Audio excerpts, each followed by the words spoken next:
성숙하다 이런 말은 다 자랐다라는 의미를 가지고 있습니다. 근데 이 동식물들은 다 자라는 것이 한계가 있습니다. 그런데 이 사람만은 이 자라는 것들을 어떻게든지 좀 더 자라게 하려고 하고, 또 정신적으로 어떻게든 더 이제 자라려고 하는, 이 자라는 것이 끊임없도록 하려고 하는 그 모습이 이 사람에게 있습니다. 이 그리스도인에게도 마찬가지입니다. 육체적으로 정신적으로 사람이 자라지만 그리스도인에게도 이 자라는 것인데, 이 성숙하다는 말은 자라는 것인데, 그리스도인에게는 우리의 삶이 마치는 그날까지 날마다 성장해야 된다는 사실을 기억하기를 바랍니다. 교회를 오래 다녔다고, 또 신앙생활을 오래 했다고, 내가 목사로서 오래 살았다고 성숙하다는 것은 아닙니다. 오래 다니고 뭐 목사로서 장로로서 수많은 시간들을 교회 안에서 보냈지만 성숙한 줄 알고 갔는데 그 성숙이 교만함이 될 때가 있다는 것입니다. 사람이기 때문에 이 마귀가 자꾸 우리 은혜를 자꾸 파괴하는 것 때문에 그렇습니다. 저는 여러분들에게도 이야기하고 어디를 가도 그렇게 이야기합니다. 내가 죽는 날이 가장 성숙하고 가장 능력 있는 날이 되게 해 주시옵소서. 모세와 아론처럼 죽는 날이 하나님의 그 거룩한 성품으로 주님께 영광이 되는 날이 되게 해 주시옵소서. 사도들 가운데 이제 순교하면서 죽는 날이 하늘문이 열리는 날이 됐던 것처럼, 하나님, 내가 죽는 날이 내게 있어서는 가장 신앙의 성숙함을 통해서 예수님의 모습이 드러나는 날이 되게 해달라는 것이 제 기도입니다. 여러분들도 그렇지요? 할렐루야. 또 그것뿐 아니라 내 자녀들과 또 성도들을 또 이제 다른 사람들에 의해서, 제자들에 의해서 제가 죽고 나서 장례할 때 우리 아버지, 우리 담임 목사님, 우리 스승 목사님은 하나님의 사람이었습니다, 성령의 사람이었습니다라고 말을 듣는 게 제 꿈이기도 합니다. 요약의 말씀을 읽겠습니다. 살아가면서 어른이 된다는 것은 성숙함을 의미합니다. 진정한 성숙함은 이기적인 목적이 없는 관용입니다. 성숙한 그리스도인은 예수님의 성품과 행동을 닮아가는 삶으로 살아가는 것입니다. 할렐루야. 그렇다면 그리스도인들은 어떤 삶을 사는 사람인가요? 예수님의 성품으로 모든 것들이 관철되든 안 되든 하나님의 생각으로만 내가 남고, 나머지 인간적인 것들은 다 관용으로 살아가는, 십자가에 못 박는 사람, 이 사람을 성숙한 그리스도인이다 라고 말하는 것입니다. 여러분 모두가 다 성숙한 그리스도인 되기를 축원합니다. 이 오늘 본문의 말씀은 예수님이 이제 40일 광야에서 금식하시고 마귀를 이기신 이후에, 그리고 제자들을 부르시고 제자들에게 모든 이 땅의 삶은 고난과 역경인데 그것을 이길 수 있는 힘이 무엇이냐면 심령이 가난한 자는 복이 있나니 라는 팔복, 8가지 복에 대한 것들을 가르치면서, 이 팔복에 대한 가치를 가지고 모든 것들을 이길 수 있는 사람이 누구냐? 빛과 소금의 사람이 되는 것이다 라고 말씀하시면서 율법의 이야기를 하셨습니다.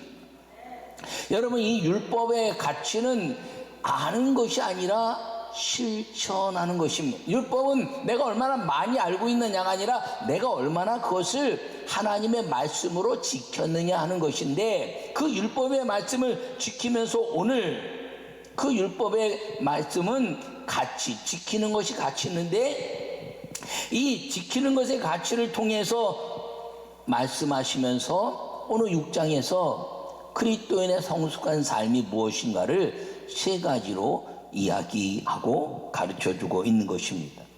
이 예수님으로 인하여 그 녹아진 빛과 소금의 삶이 무엇이냐면 나누는 삶, 그리고 만나는 삶, 그리고 이제 보이는 삶을 사는 것이 이 녹아진 삶의 가치라는 것을 말씀하고 있는 것입니다.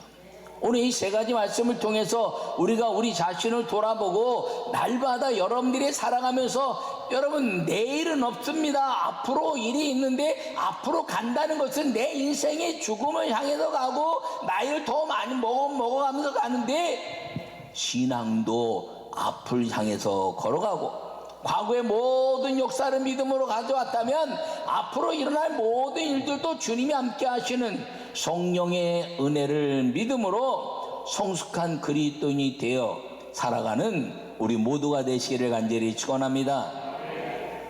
첫 번째 말씀을 읽겠습니다. 은밀한 구제를 기뻐하는 것입니다. 할렐루야. 오늘 본문에 사람에게 보이려고 그들 앞에서 너희 의를 행하지 않도록 주의하라. 그리하지 아니하면 하늘에 계신 너희 아버지께 상을 받지 못하느니라 라고 말씀하고 있습니다. 다시 얘기하면 사람에게 보이려고 너희 의를 나타내지 않고 하나님께만 보이면 하나님이 너희에게 상을 주실 것이다 라는 것입니다. 여러분 구제할 때 나팔 부지 말라는 거예요. 내가 이걸 도왔다, 내가 누구 도와줬다, 내가 어떻게 했다, 그리고 막 나팔 불지 말라는 거예요. 나쁘게 얘기하면 자랑하지 말라는 거죠. 그 자랑한다는 것이 무엇인가요? 내 앞에 무릎 꿇지 않게 하라는 것입니다. 은밀하다는 것은 기억하지 못한 것처럼 행동하라는 것입니다.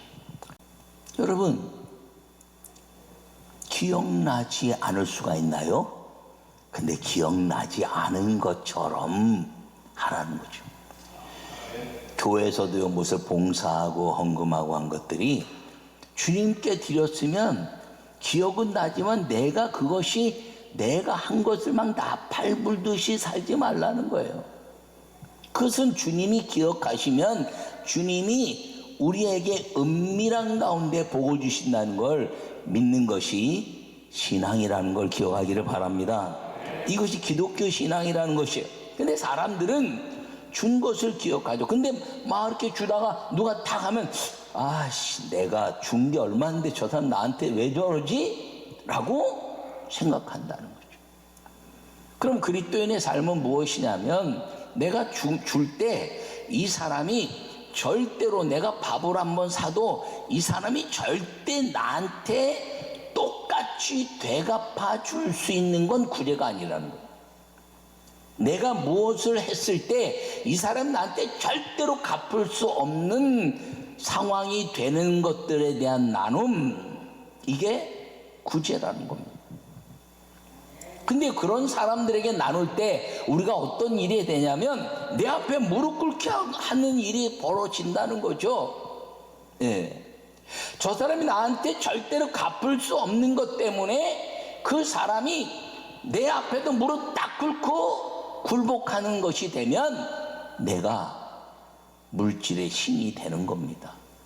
그 사람과 내가 하나님 안에서 형제 자매요, 믿음의 아름다운 동역자요, 한 아버지를 섬기는 하나님 나라의 형제 같은 삶의 마음을 가지고 나눌 때 그 사람이 내게 갚을 수 없어도 나는 기쁨으로 나누고, 내가 나눈 것들을 나팔부지 않고 그리고 그 자랑하지 않고 잊어버린 것처럼 살아가는 것, 이것이 은밀한 구제고 그리고 하나님이 기뻐하시는 것임을 기억하기를 바랍니다. 왜요? 예수님 그렇게 사셨거든요. 예수님이 오셔서 우리를 위해서 십자가에 죽으시고 다 일순간에 12영을 부려서라도 이 모든 것들을 쓸어버릴 수 있는 예수님의 능력이 있으신데 그렇게 아니하시고 십자가에 죽으시면서 우리의 모든 죄를 위하여 죽으시고 나는 죄인입니다라고 고백하는 사람들이 왔을 때 그들을 준 것들을 기억하는 것이 아니라 온 것 때문에 품는 예수님의 사랑, 이것이 생명을 나누는 은밀한 구제로 놀라운 기쁨의 역사, 하늘과 땅의 통치자의 권세를 누리신 예수님의 모습이라는 걸 기억하기를 바랍니다. 두 번째 말씀을 함께 읽겠습니다. 주님과 만나는 기도를 하는 것입니다. 할렐루야. 너는 기도할 때 내 골방에 들어가 문을 닫고 은밀한 중에 계신 내 아버지께 기도하라. 은밀한 중에 계신 내 아버지께 은밀한 중에 보시는 내 아버지께서 갚으시리라. 할렐루야. 여러분, 기도는요, 내가 했다, 이건 기도가 아니에요. 기도는 하나님이 응답하셨다까지 가야 기도입니다. 여러분, 사람들은 자꾸 그렇게 생각해요. 그리스도인들도 하나님, 내가 이만큼 기도했는데 왜 응답이 안 돼? 아니, 하나님이 원하시는 거에서 이제 찾지 않았고, 주님이 내가 믿느냐는 그 믿음에 대한 가치가 내가 풍성하게 내 안에서 주님 앞에 전달되지 않았으니까 주님이 응답이 없는 거예요. 근데 내가 기도했는데, 하나님, 내가 이렇게 기도하고 새벽 기도하고 저녁 기도하고 내가 이렇게 매일 기도하고 했는데, 하나님, 내가 기도했잖아요 라고 말하는 것, 그건 내가 하나님이 되겠다는 거죠. 내가 시간 정하고 내가 방법 정하는 거. 우리의 기도는 주님의 시간과 주님의 방법이 이루어질 때까지, 그 순간까지, 그 순간이 지금일 수 있고 그 순간이 언제일 수 알 수는 없지만, 주님이 이제야 내가 나를 경외한 줄 아노라 라는 주님의 선언이 있을 때까지 기도하는 것임을 기억하기를 바랍니다. 여러분, 이 금식한다는 것은 슬픈 기색을 띠지 말라라고 말했는데, 머리에 기름을 바르고, 그리고 뭐라고 얘기하나요? 이제 이 기름을 바른 것뿐 아니라 이 하나님의 은혜 안에서 오늘 본문에 말하기를 기름을 바르고 얼굴을 씻으라 이렇게 말합니다. 그러니까 금식하면서 하나님 앞에 삶을 보이는 사람은 사람에게도 잘 보여야 되고 하나님에게도 잘 보이란 말이에요. 사람에게 잘 보이란 말은 뭐냐면, 내가 기도하는 것을 티내지 않고 사람들에게 평범하고 아름답게 그냥 일상생활 속에서 힘있게 사는, 머리에 기름을 바르고 머리를 씻은 단정한 모습, 그 모습을 보이고, 그리고 저 사람 언제나 깔끔해, 언제나 좀 깨끗해, 언제나 단정해, 저 사람 예수 믿는 사람이 참 그 모든 것들이 아주 반듯해 라는 모습을 보이고, 하나님 안에서는 영적으로 반듯한 주님 말을 바라보는 믿음의 그 반듯함을 하나님께 보이라는 것입니다. 그러니까 하나님께도 잘 보이고 사람에게도 잘 보여야 한다는 것입니다. 이것이 무엇이냐면, 가르치는 삶이 아니라 나를 본받으라 말하는 삶을 보이는 것임을 기억하기를 바랍니다. 고린도전서 4장에서는 충성된 일꾼을 이야기하면서 사도 바울 목사님은, 너희는 일만 스승이 많다, 가르치는 사람 엄청 많아, 그러니까 너희는 선생이 되지 말고 너희의 삶을 보이는 아버지가 되라. 할렐루야. 아버지들은요, 그 학문적으로 가르치는 삶이 사람들이 아니에요. 아버지는 삶을 가르치는 사람입니다. 물론 삶을 못 가르치는 부모들도 있지요. 술 취함과 방탕함 속에서 자녀들을 혹독하게 하는 것도 있지만, 그러나 부모라는 그 그림의 가치는 언제나 삶을 보여주는 사람들이라는 것입니다. 이 신앙이라는 것이 그렇다는 거예요. 하나님 아버지를 우리가 아버지로 섬기고 십자가에 죽으시면서 금식하는 것처럼 강력한 기도를 했을 때, 사람에게는 강력한 기도를 하는 것이지만 반듯한 모습, 하나님께는 강력한 기도를 행하는 것이지만 하나님의 영광이 경험되는 하나님께 집중하는 모습, 이 금식하는 건 외모로, 내면으로 하나님과 사람 앞에 삶을 보여드리는 사람이 되는 것, 이것이 성숙한 그리스도인이라는 것을 기억하기를 바랍니다. 여러분, 사람들과 인사할 때 웃으면서 하세요. 아주 예전에, 아주 오래전에 어릴 때, 청년 시절 때, 이 뭐 구봉서 씨 뭐 이런 분들이, 구봉서 장로님이셨지만 그런 분들이 했던 웃으면 복이 와요. 그 말이요 진짜 맞는 얘기죠. 웃으면 복이 옵니다. 왜? 온유한 자는 복이 있나니 땅을 기업으로 받을 것이요. 여러분, 온유해서 웃었더니 그 사람이 언젠가 나에게 도움을 주는 사람이 된다는 거예요. 직장에서, 사업장에서, 언제 어디서든지 웃음을 주는 사람에게는 복이 온다. 누구를 통해서요? 웃음을 받은 사람을 통해서. 근데 웃음을 주는 사람 누구야? 우리가 성령의 충만함이 됐으니까, 죄 용서함 받았고 천국의 소망을 가진 사람이니까 우리가 웃음을 주는 사람들이라는 거예요. 왜? 우리 안에 웃음이 있으니까. 그런데 그 웃음을 주었더니 은밀한 중에 베푸시는 하나님이 우리에게 복을 주신다는 것입니다. 할렐루야. 여러분, 웃으면서 사세요. 네. 내 몸이 아파도 다른 사람이 아파주지 않고 약도 안 줘요. 그러니까 아파도 웃고, 또 속이 상하는 일 있죠. 뭐 사업하고 직장에서 뭐 또 부부끼리 뭐 부모 자녀끼리 다 있죠. 그럼 웃으면서 하세요. 우리 교육자들은 제가 얘기해, 인사할 때 좀 웃으면서 해라. 웃으면. 왜 나하고만 인사하면 지들끼리 막 아들아 나한테면 이상하지, 이상해. 그건 내가 참 나는 목사고 감독이고 내가 성령 충만한 사람인데, 아니 엘리베이터를 탈 때도 내가 타면 안 타. 이거 어떡하면 좋아. 주님, 난 아직도 예수님의 모습을 닮으려면 멀었나 봐요. 왜? 어린아이들도 예수님도 다 만나면 예수님 만나 그냥 쫓아가지고 예수님, 그리고 뭐 삭개는 먹봉 나무 위에 올라서 보고 싶은 막 그랬는데, 나는 나타나기만 하면 다 사라져.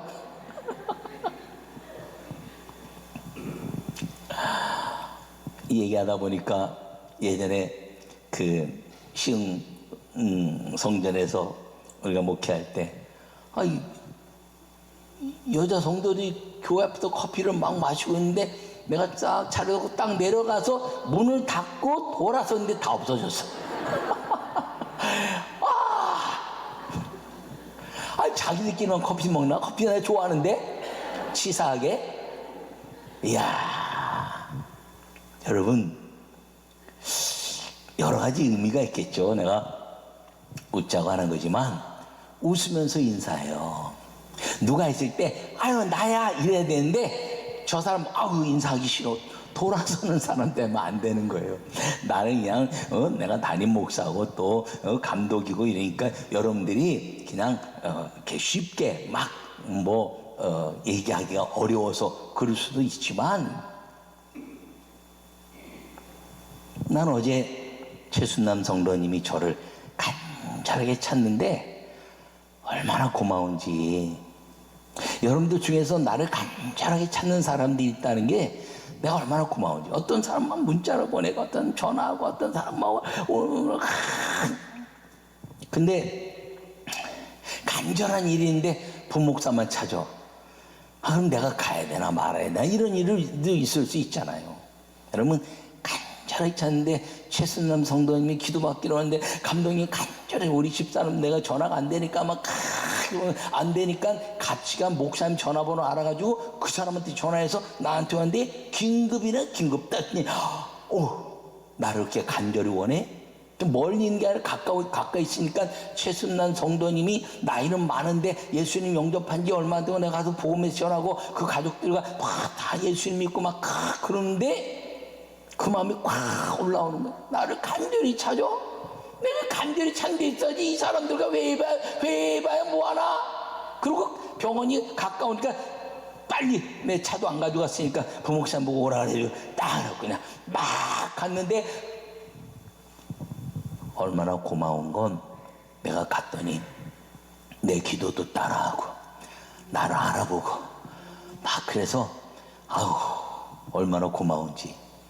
여러분, 우리가 기도한 것처럼 최순남 성도님이 벌떡 일어나서 우리 교회 와서 하나님께 간증하는 일이 있기를 바랍니다.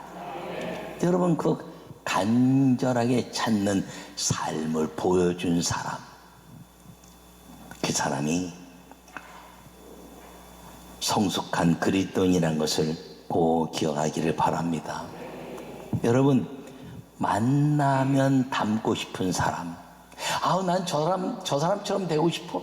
난 저 장로님처럼 되고 싶어. 난 저 권사님처럼 되고 싶어. 난 저 목사님처럼 되고 싶어. 난 저분처럼 되고 싶어. 그런 만나면 닮고 싶은 사람, 그런 사람이 성숙한 그리스도인인데, 그렇게 되면 주님께서 은밀한 중에 보시는 내 아버지께서 갚으시리라. 이런 본문에서 3번이나 얘기하는 거예요. 2번은 똑같이 말씀하시고 하나는 용서하라 하는 것으로 말씀하는 거거든요. 용서하면 내가 너희를 용서할 것이다. 이게 은밀한 중에 갚으시는 의미예요. 여러분, 오늘 이제 18절과 그리고 오늘 본문의 4절에 은밀한 중에 갚으시는 아버지가 행하신다는 거예요. 그것과 더불어서 이제 용서하라. 용서하면 내가 너의 모든 용서를 다 할 것이다. 이게 똑같은 말이거든요. 그러니까 이 3번 다 말씀이 이 녹아지는 삶인데, 이 녹아지는 삶을 통해서 이루어지는 것이 무엇이냐면 나누는 사람, 나누는데 준 것을 기억하지 못한 것처럼 나누는 삶. 기도하는데 주님을 만나는 환경에 영향을 받지 않고 기도한 하나님과 만남을 이룬 삶. 그리고 이제 보이는 삶을 통해서 나를 본받고 싶은 삶의 가치를 이루는 삶. 이 성숙한 그리스도인의 삶이 성숙한 그리스도인이 되면 은밀한 중에 갚으시는 아버지가 여러분 모두에게 천국의 모든 것들로 채우신다는 것을 믿으시는 성숙한 그리스도인의 복이 임하기를 간절히 축원합니다.